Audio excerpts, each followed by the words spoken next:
भगवान कितने दयालु होते हैं इसके बारे में आज हम लोग जानेंगे। भगवान किस रूप में किस समय आपकी मदद करते हैं किसी को पता नहीं चलता। दोस्तों, आज हम एक छोटी सी कहानी के माध्यम से जानेंगे जो कि श्री कृष्ण और सुदामा की कहानी है। अगर आप हमारे इस YouTube चैनल पे पहली बार आए हैं और इस चैनल को सब्सक्राइब नहीं किया है तो सब्सक्राइब कर ले और बेल वाले आइकॉन को दबा ले ताकि हमारी आने वाली तरह तरह की रोचक बातें, कहानियां इत्यादि आपको समय समय से मिलती रहे और उसका नोटिफिकेशन आपके पास पहुंचती रहे। तो चलिए शुरू करते हैं आज के इस वीडियो को। आज हम श्री कृष्ण और सुदामा के बारे में एक छोटी सी कहानी में जानेंगे, इसीलिए इस वीडियो में अंत तक बने रहें। सुदामा और श्री कृष्ण बचपन के मित्र थे और दोनों एक ही साथ शिक्षा लेते थे। सुदामा बहुत गरीब थे, वह ब्राह्मण थे, इसलिए वह दिन भर में 5 घर से भिक्षा मांगकर अपना और अपने परिवार का पेट पालते थे।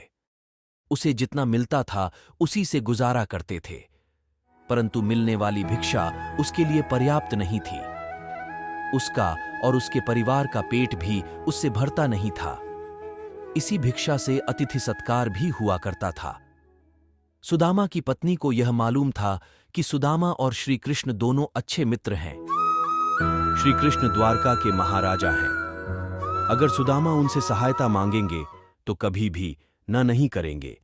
इसलिए सुदामा की पत्नी ने सुदामा को बहुत बार श्री कृष्ण के पास द्वारका जाने के लिए कहा, परंतु सुदामा हर बार मना कर देता था। परंतु बहुत ज्यादा प्रयत्न करने के बाद सुदामा मान जाते हैं और वह द्वारका के लिए निकल जाते हैं। उस समय उनके पास कोई साधन नहीं था। वह अपने नंगे पैरों पर चलते हुए द्वारका की ओर बढ़ रहे थे। वे संकोच और लज्जा से भरे हुए द्वारका की ओर निकल पड़े। काफी दूर चलने के बाद उसे रास्ते में एक बैलगाड़ी मिलती है जिस पर व्यापार के लिए खूब सारा माल लदा हुआ था। मुरारी ने सुदामा को द्वारका चलने के लिए मना लिया।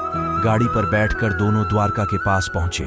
वहां पहुंचते ही बैलगाड़ी वाले ने सुदामा से कहा कि आपका रास्ता यहां से अलग है और मेरा अलग है। सुदामा जी आगे चलने के बाद वहां से वापस आ गए। उसने सोचा कि मैं उस बैलगाड़ी वाले का धन्यवाद करके आता हूं। सुदामा जी मंदिर के पीछे उसका धन्यवाद करने के लिए वहां गए तो वहां पर कोई बैलगाड़ी नहीं थी और ना ही कोई मुरारी था। उसे कुछ समझ नहीं आ रहा था। वह सोच रहा था कि एक क्षण पहले वह मुरारी से बातचीत कर रहा था, परंतु दूसरे चरण में यहां पर कोई भी नहीं है। सुदामा जी समझ गए थे कि उसके मित्र श्री कृष्ण की ही कोई लीला है। वास्तव में ऐसा ही हुआ। जब दोनों की मुलाकात हुई तो वह दोनों मुरारी की घटना पर मुस्कुरा रहे थे। श्री कृष्ण की महिमा अपरंपार है। जो भी इनको मन से चाहता है, मन से इनकी साधना करता है, उन्हें ये किसी न किसी रूप में अवश्य मदद करते हैं। जय श्री कृष्ण। इस वीडियो में अंत तक बने रहने के लिए धन्यवाद। यदि आपने इस चैनल को अभी तक सब्सक्राइब नहीं किया है और आप हमारे इस YouTube चैनल पे पहली बार आए हैं तो आप हमारे इस YouTube चैनल को सब्सक्राइब कर लें और बेल वाले आइकॉन को दबा लें ताकि हमारी आने वाली तरह तरह की रोचक बातें, कहानियां इत्यादि आपको समय समय से मिलती रहे और उसका नोटिफिकेशन आपके पास पहुंचती रहे।